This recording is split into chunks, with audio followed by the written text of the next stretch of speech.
नमस्कार, बहुत बहुत स्वागत है आप सभी का आप ही के यूट्यूब चैनल मेनका मैम पर। और आप लोगों से मैंने बताया भी था कि मैं बहुत ही जल्दी केवीएस के प्रैक्टिस सेट को लेकर आ रही हूँ कंप्यूटर के लिए। तो आज हमारा पहला प्रैक्टिस सेट है कंप्यूटर का, जहाँ से आपके क्वेश्चंस देखने को मिलेंगे। इससे पहले भी हमने ऑलरेडी 4 प्रैक्टिस सेट सॉल्व करवा दिया था फंडामेंटल्स के। आप लोग प्लेलिस्ट में जाकर उसको देख सकते हैं, जिसमें 25-25 के हमने 4 सेट करवाए हैं जो फंडामेंटल से संबंधित हैं। और आपकी सिलेबस में भी फंडामेंटल के टॉपिक्स हैं, तो वो आप ज़रूर देखिएगा, क्योंकि वहाँ से क्वेश्चंस आपके फंसेंगे। उसी श्रृंखला में मैं आगे 6 प्रैक्टिस सेट और कराऊंगी, और साथ ही साथ डिस्क्राइब भी कराऊंगी, जिससे कई क्वेश्चंस ही एक वीडियो में कवर हो जाएं। तो आज का पहला क्वेश्चन क्या देख पा रहे हैं आप बेटा, कि वर्ल्ड वाइड वेब के आविष्कारक कौन है? जी हाँ, गेस करेंगे आप लोग, वर्ल्ड वाइड वेब के आविष्कारक कौन है? तो आप लोग जानते हैं कि गूगल के संस्थापक कौन है? ब्रिन और लेरी पेज। तो हमारा पहला ऑप्शन तो होगा नहीं, लेरी पेज। लेरी पेज ये आपके किसके संस्थापक हैं? गूगल के। और बिल गेट्स किसके हैं? माइक्रोसॉफ्ट के। तो इसका राइट आंसर क्या है? Tim Berners Lee. टिम बर्नर्स-ली ने डब्ल्यू का आविष्कार किया था, और इन्होंने ही HTML भाषा भी बनाई थी। इन्होंने ही HTML भाषा का भी आविष्कार किया था। तो हमारे पहले क्वेश्चन का आंसर क्या है? Option D, Tim Berners Lee. इसको आप नोट भी कर लीजिएगा कि HTML भाषा और टिम बर्नर्स-ली ने डब्ल्यू दोनों बनाया था। और गूगल आपका किसने बनाया था? लेरी पेज और सर्गेई ब्रिन ने मिलकर बनाया था, और बिल गेट्स ने माइक्रोसॉफ्ट का आविष्कार किया था। हमारा अगला क्वेश्चन है, MS वर्ड में बाहर आने की शॉर्टकट की क्या है? तो जल्दी आप लोग गेस करिए। Ctrl+W मैंने पढ़ाया था, किसका है? ये क्लोज का है। और Z भी मैंने पढ़ाया है, ये किसका है? अंडू का है। ये कोई नहीं होता है आपका Alt+F4। इसका राइट आंसर क्या है? Alt+F4। और एक बात जरूर आप लोग याद रखिएगा कि यह ना केवल MS वर्ड से बाहर आने की शॉर्टकट की है, बल्कि किसी भी सॉफ्टवेयर में बाहर आने की शॉर्टकट की के रूप में इसका यूज किया जा सकता है। अर्थात अगर यहाँ पर MS वर्ड की जगह नोटपैड या एक्सेल या पावर पॉइंट होता, तो भी Alt+F4 का ही यूज होता। यानी किसी भी सॉफ्टवेयर से बाहर आने, या कह सकते हैं एग्जिट होने की शॉर्टकट की क्या होती है?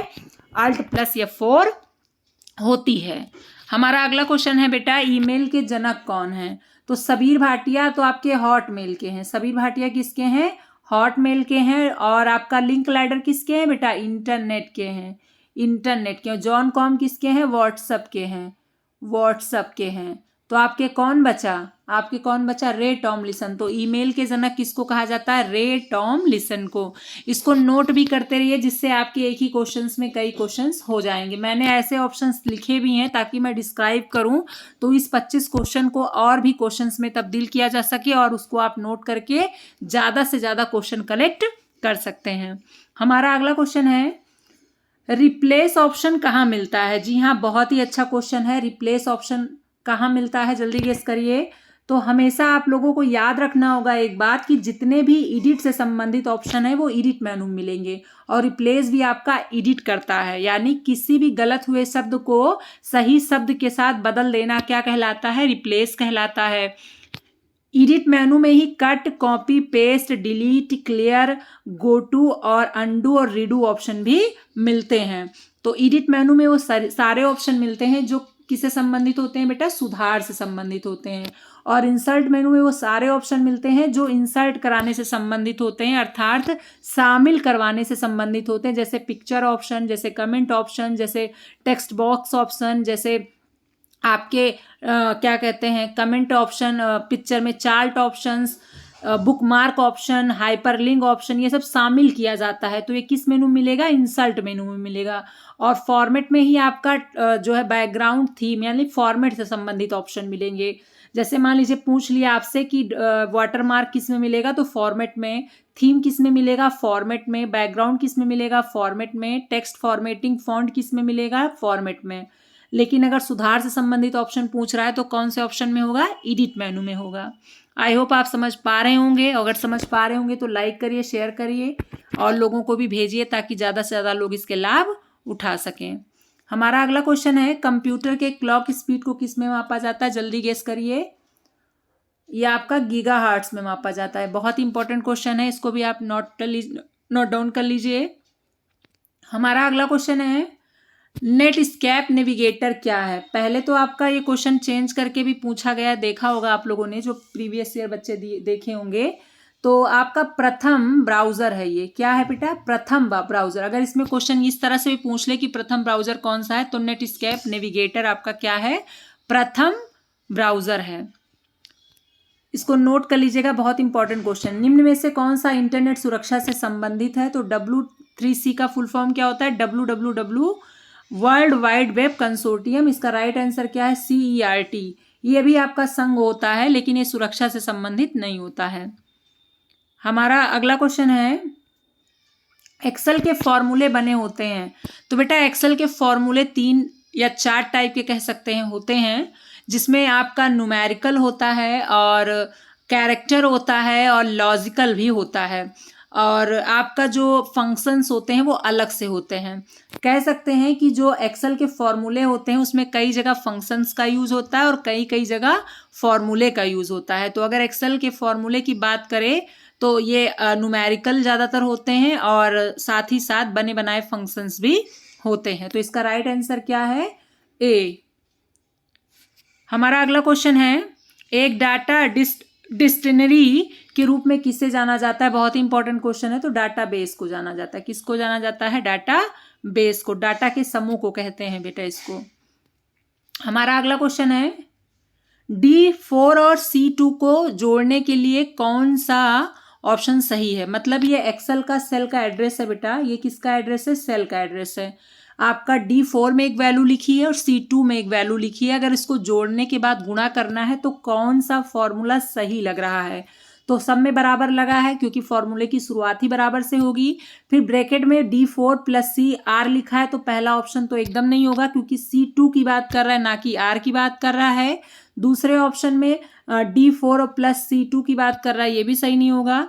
फिर तीसरे में आपका D4 + C2 की बात कर रहा है, तो ये एड्रेस बिल्कुल सही लग रहा है, यही विकल्प आपका सही है। तो 10 का आपका कौन सा विकल्प सही है? विकल्प C। यानी इसमें पहले वो जोड़ेगा फिर घटाएगा, क्योंकि जोड़ने के बाद की बात कर रहा है। तो जोड़ने के लिए अगर हम ब्रैकेट नहीं लगाएंगे तो पहले वो गुणा कर देगा फिर जोड़ कर देगा, लेकिन अगर हम ब्रैकेट लगाए रहेंगे तो पहले वो ब्रैकेट का ही सॉल्व करेगा फिर गुणा करेगा।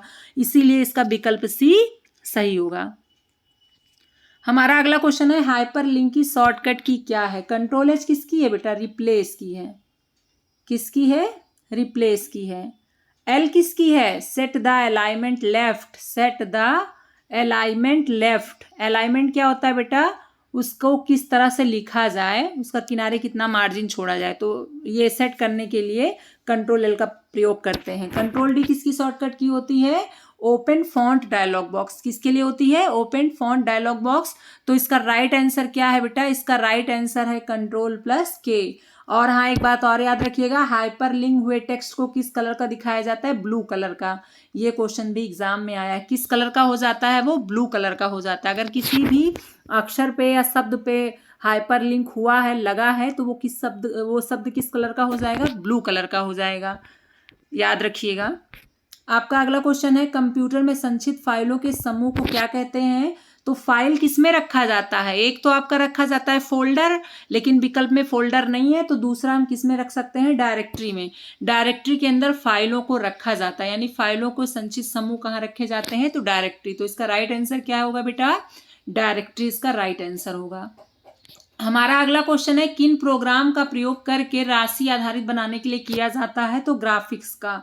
ग्राफिक्स का प्रयोग करके हम राशि आधारित प्रोग्राम बना सकते हैं। राशि जो देखा जाता है, जो ज्योतिष वगैरह पे काम करते हैं, ऐसे सॉफ्टवेयर्स होते हैं। हमारा अगला क्वेश्चन है, जब पीसी पर किसी डॉक्यूमेंट्स पर कार्य करते तो डाटा अस्थायी रूप से कहाँ स्टोर होता है? तो कभी भी अस्थायी की बात करें और स्टोर की बात करें तो हमेशा रैम होगा। इसका आंसर क्या होगा? रैम। रैम का फुल फॉर्म क्या होता है? Random access memory. क्या होता है? Random access memory. और रोम का क्या होता है? यह अस्थायी रूप में रखता है, और इसका फुल फॉर्म क्या होता है? Read only memory. CPU इसमें दिया है बेटा। CPU का फुल फॉर्म क्या होता है? Central processing unit. आप कभी भी इसको गलत मत करिएगा, क्योंकि ऑप्शन में सेंट्रल की जगह सेंटर भी रहता है। कुछ लोग पढ़ते नहीं है ध्यान से, इसलिए गलत कर देते हैं। तो क्या होगा? Central processing unit. और इसके 3 पार्ट भी होते हैं, क्वेश्चन भी आता है, इसके 3 पार्ट बताइए। तो ALU होता है, CU होता है और मेमोरी होता है। और क्या होता है? मेमोरी होता है, और इसे कंप्यूटर का दिमाग भी कहते हैं। याद रखिएगा, इसे क्या कहा जाता है?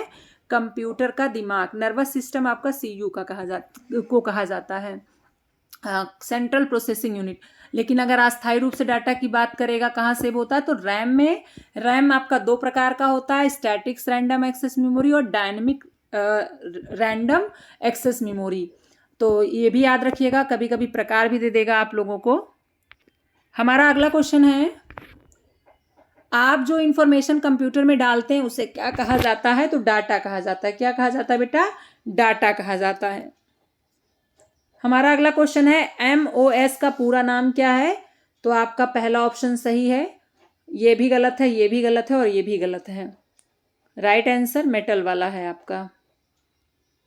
हमारा अगला क्वेश्चन है, किसी स्रोत से इंफॉर्मेशन लेकर अपने कंप्यूटर में लाने को क्या कहते हैं? किसी चीज को जब हम लाएंगे तो अपलोड होगा कि डाउनलोड होगा? लाएंगे तो अपलोड होगा ना, सॉरी डाउनलोड होगा। जब उसे लाएंगे तो क्या होगा? डाउनलोड होगा। और जब हम भेजेंगे तो क्या होगा? अपलोड होगा। क्वेश्चन ऐसे भी पूछ सकता है कि किसी भी नेटवर्क से कोई भी डाटा लेने को क्या कहते हैं? तो डाउनलोड। और भेजने को क्या कहते हैं? तो अपलोड। इस तरह से भी क्वेश्चन घुमा फिरा के पूछे गए हैं। बच्चे क्वेश्चन इसलिए गलत कर देते हैं क्योंकि शब्दावली को नहीं समझ पाते हैं, इसीलिए हम दो तरीके से जो पूछे गए दोनों तरीके ही बता देते हैं आप लोगों को। डाउनलोड जब हम किसी कंप्यूटर से किसी अन्य स्रोत से कंप्यूटर में किसी चीज को लाते हैं तो डाउनलोड, और जब भेजते हैं तो अपलोड। तो इसका राइट आंसर क्या होगा? डाउनलोड। हमारा अगला क्वेश्चन है, सॉफ्टवेयर का प्राथमिक उद्देश्य डाटा को किस में बदलना होता है? डाटा को किस में बदलेगा? सूचना में बदलेगा। पहले सूचना में बदलेगा, फिर उसके बाद प्रोग्राम में बदलेगा, फिर उसके बाद फाइल्स में बदलेगा। डाटा आपकी सबसे छोटी इकाई है, बहुत सारे डाटा मिलके सूचना बनता है, और बहुत सारे जैसे पहले डाटा होगा, फिर इंफॉर्मेशन होगी, और फिर आपके प्रोग्राम होंगे, और फिर प्रोग्राम के बाद सॉफ्टवेयर होगा। इसका सीरियल भी याद रखिएगा, कभी कभी सीरियल भी पूछ लेता है। बहुत सारे डाटा मिलके इंफॉर्मेशन बनाएंगे, बहुत सारे इंफॉर्मेशन मिला के प्रोग्राम्स बनाएंगे, बहुत सारे प्रोग्राम मिला के क्या बनाएंगे? सॉफ्टवेयर बनाएंगे। Collection of many program called software, collection of many information called program, collection of many data called information. याद रखिएगा बेटा, क्योंकि इसका सीरियल कई बार पूछा गया है। हमारा अगला क्वेश्चन है, 1 निब्बल बराबर होता है। तो आपको कंप्यूटर मेमोरी बहुत अच्छे से पढ़ाए हैं, प्लेलिस्ट में जाकर उस वीडियो को देखिएगा, एक भी क्वेश्चन गलत नहीं होगा। और आप कोई भी एग्जाम दे रहे होंगे, मेमोरी यूनिट के क्वेश्चन आने ही आने होते हैं बेटा। तो आपका 1 निब्बल में कितने बिट्स होते हैं? 4। और 8 बिट बराबर क्या होता है? 8 बिट बराबर क्या होता है? 1 बाइट होता है।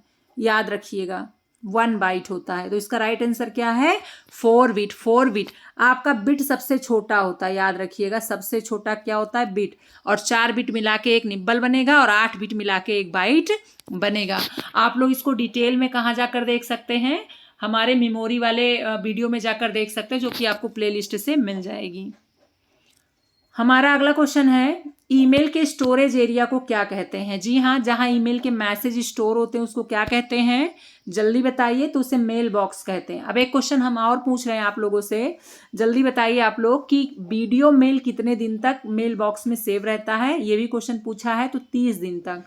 30 दिन तक वीडियो मेल सेव रहता है, उसके बाद वो डिलीट हो जाता है। अगला क्वेश्चन है, लैंग्वेज ट्रांसलेटर क्या है? लैंग्वेज ट्रांसलेटर पहले होता क्या है? ये एक सिस्टम सॉफ्टवेयर है। कौन सा सॉफ्टवेयर है बेटा? सिस्टम सॉफ्टवेयर है। कौन सा सॉफ्टवेयर है? सिस्टम।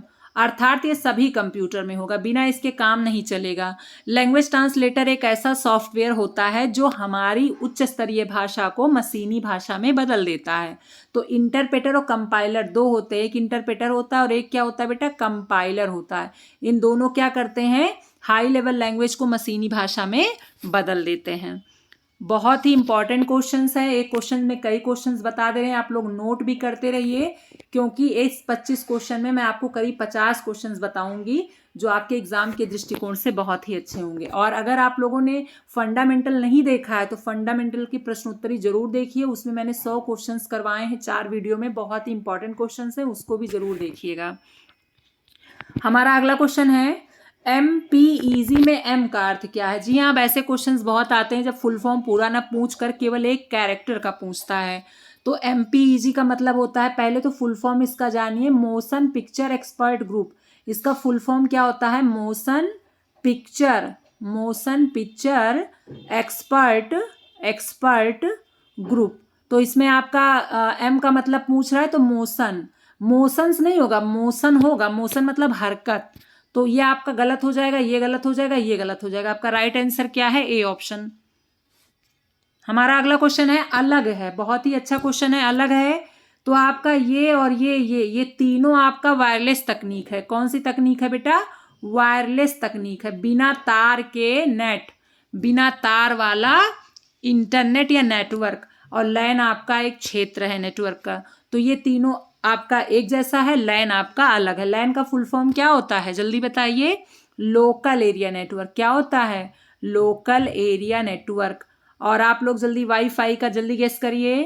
तो वाईफाई का फुल फॉर्म होता है वायरलेस फिडिलिटी। क्या होता है? वायरलेस फिडिलिटी, याद रखिएगा। और मॉडेम का क्या होता है? Modulator, demodulator. ये एक बार एनालॉग को डिजिटल में बदलता है और एक बार डिजिटल को एनालॉग में बदलता है, याद रखिएगा। क्वेश्चन आया है किसी भी नेटवर्क को जोड़ने का तरीका क्या है? तो टोपोलॉजी होती है। क्या होती है? टोपोलॉजी होती है। और सर्फिंग किसे कहते हैं बेटा? सर्फिंग है कि किसी भी पेज से दूसरे पेज पे जाना, मतलब सूचना की खोज में एक साइड से दूसरे साइड में जाना क्या कहलाता है? सर्फिंग। और ब्राउजर क्या होता है? एक ऐसा सॉफ्टवेयर जिसके द्वारा हम इंटरनेट पे पहुंचते हैं। तो टोपोलॉजी क्या है? नेटवर्क को जोड़ने का एक तरीका है। और ये कई तरह का होता है। स्टार टोपोलॉजी, उसके बाद आपका मेश टोपोलॉजी, यही सबसे बड़ा होता है। और उसके बाद रिंग टोपोलॉजी, उसके बाद आपका बस टोपोलॉजी और ट्री टोपोलॉजी। ये आपके प्रकार है। कभी कभी पूछ ले, मान लीजिए कि कौन सा टोपोलॉजी के प्रकार हैं या नहीं है। तो 5 प्रकार होते हैं: स्टार, रिंग, बस, ट्री और मेश। ये आपके टोपोलॉजी के प्रकार होते हैं, किसी भी नेटवर्क को जोड़ने का तरीका। याद रखिएगा बेटा इसको। स्टार में ही आपका केंद्रीय हब होता है। ये क्वेश्चन प्रैक्टिस सेट में एक मैंने देखा था। हमारा आज का लास्ट क्वेश्चन है कि 1 × 10⁻12 बाइट समतुल्य किसके है? बहुत ही अच्छा क्वेश्चन है, ये एग्जाम्स में भी आ चुका है। अगर इस तरह बाइट्स दिया है तो आप कैसे लगाएंगे? इसका मैंने ट्रिक भी बताया था जब मैंने मेमोरी पढ़ाया था, कि अगर केबी, पहले केबी होता है, फिर एमबी होता है, फिर आपका क्या होता है? जीबी होता है, फिर टीबी होता है, और फिर आपका क्या होता है? पीबी होता है। लेकिन आपका यहीं तक दिया है तो यहीं तक हम लगाएंगे। तो अगर केबी दिया है तो 10⁻3 होगा, एमबी दिया है तो 10⁻6 होगा, और टीबी दिया है तो 10⁻, आपका क्या होगा? 9 होगा, और टीबी दिया है तो आपका 10⁻12 होगा। तो इसका क्या हो जाएगा आंसर? टीबी। 1 × 10⁻12 में क्या होगा? 1 टीबी। अगर केबी होगा तो कितने बाइट्स आएंगे? 10⁻3। एमबी होगा तो 10⁻6 बाइट्स आएंगे। और जीबी होगा, ये आपका बेटा जी है, जीबी होगा तो 10⁻9 आएगा, और टीबी होगा तो 10⁻12 आएगा। अगर इस तरह से क्वेश्चंस पूछता है तो भी आप लगाएंगे। अब तो मिलियन बिलियन करके भी पूछता है तो 1 MB में 1 मिलियंस हो जाएगा, और 1 आपका जीबी में आपका बिलियंस हो जाएगा। इतने बाइट्स आपके होते हैं इसके अंदर। और ज़्यादा आपको डिटेलिंग चाहिए तो आप मेमोरी की वीडियो जाकर देखिए। बहुत ही कम टाइम में मैंने बनाया है मेमोरी। पूरी मेमोरी आपको बहुत ही आसानी से समझ में आ गया होगा।